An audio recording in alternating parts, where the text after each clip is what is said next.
Hello, you're watching World Talks on TVP World. My name is Sasha Farbach.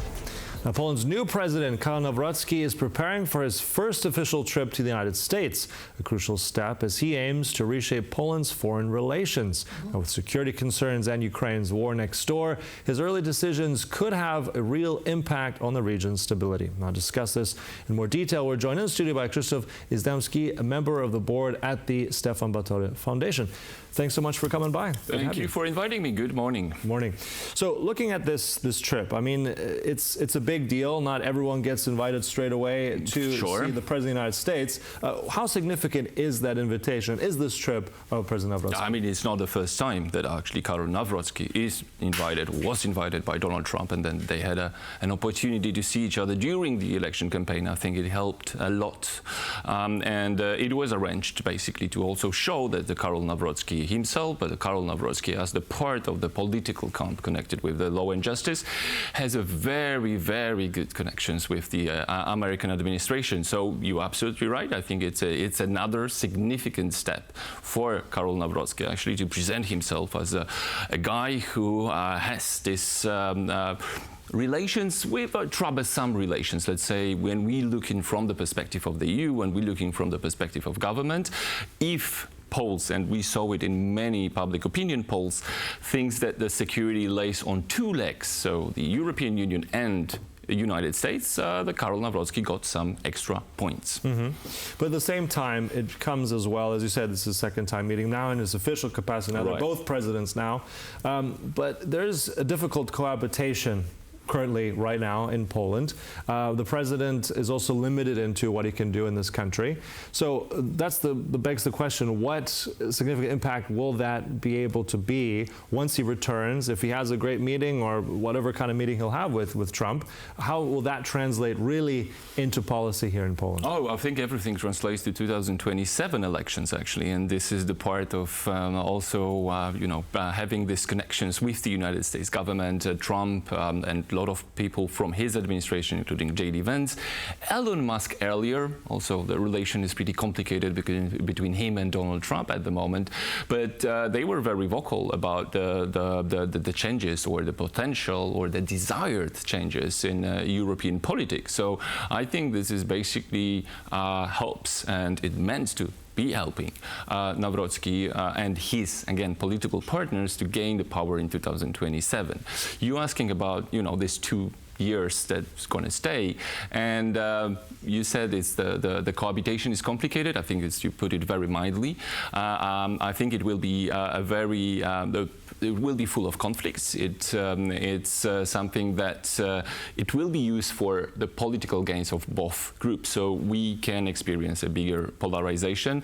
Donald Trump is not really interested probably in the great political stability in Poland. He is much more interested, and Karol Nawrocki the same, so they have exactly the same agenda, again, to change the government in 2027. And I think it's even more important for Donald Trump, has a political influence over, or greater political influence over, the European Union, because the European Union is a true partner for Donald Trump. I think that Poland is only a getaway, and the Karol Nawrocki is a gatekeeper, but he can be the one that can be useful to open the doors. So different levers moving at different points. But one thing that seems to, without going too much into the conflict between the government and also the president here in Poland, one thing that seemed to be on one unified measure was security and defense policy, right? So, Karol Nawrocki on the campaign has really toned down support for Ukraine. He said, yes, that we'll support them, but not in the same way as the current government, as even his predecessor has done.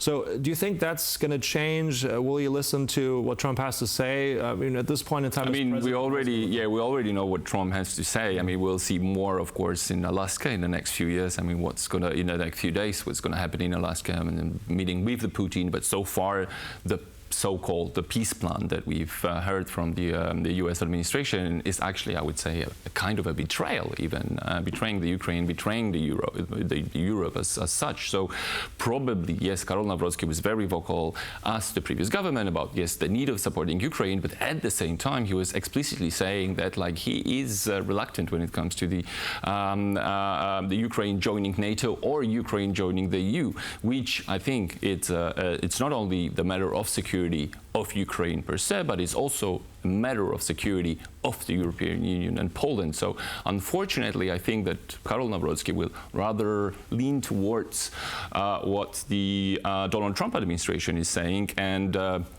probably he would support, contrary to Donald Tusk, who signed together with other leaders of the European Union member states the letter against this so-called agreement, at least the plan of agreement. So I'm pretty sure that Karol Nawrocki will be less supportive towards Ukraine in the next couple of months. Mm-hmm. All right.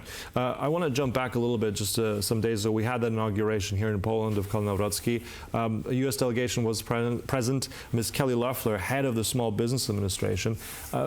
Give us your take on this. How, let's say, much of a significant thumbs up was this from Trump in terms of all the different dignitaries and delegations he could have sent? Should they be happy? Should they be scratching their heads? How do you interpret it? Yeah. When I saw it a few days ago, I mean, I was like, oh, it's not even middle-sized. It's only small businesses. So you can say, I mean, it's really, low level. But on the other hand, I mean, it's a representative. Whatever we think about this particular function is the representative of the U.S. department. So, I mean, this is the figure, like, let's say, as a minister within the Council of Ministers that we have in Poland.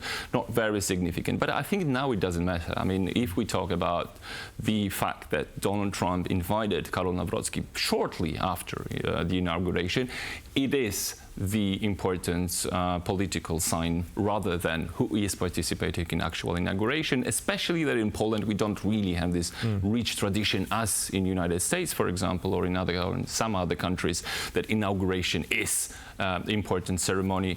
Here it's mostly formal and political. So I wouldn't really look into this as a symbol of thumbs up or thumbs down. But it's what is important, I think, is this action of inviting Karol Nawrocki to the White House for the second time again.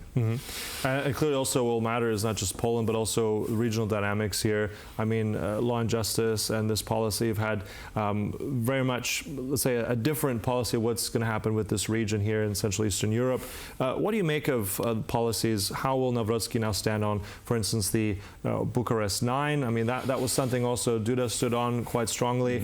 Maybe Free something Seas like initiative. Yeah, tell us how that's going to play out, and how will Trump receive that? Oh, I think Trump and American, I was observing how the Free Seas initiative is developing during the law and justice times, actually, and was pretty functional and effective, not maybe as it was desired at the very beginning, because it was associated with big investments and also in digitalizing the region, etc.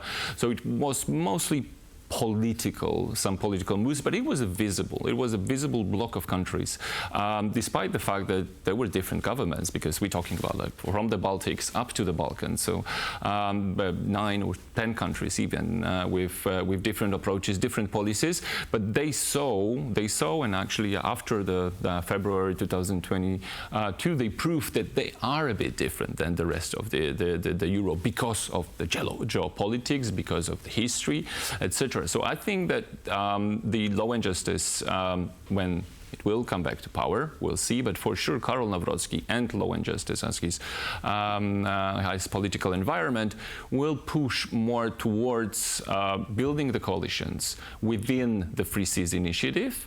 And the Free Seas initiative was also seen as a kind of an American Trojan horse within Europe. So he will try to build this axis of the Free Seas initiative in country or as a partner for negotiations with the western part of the Europe.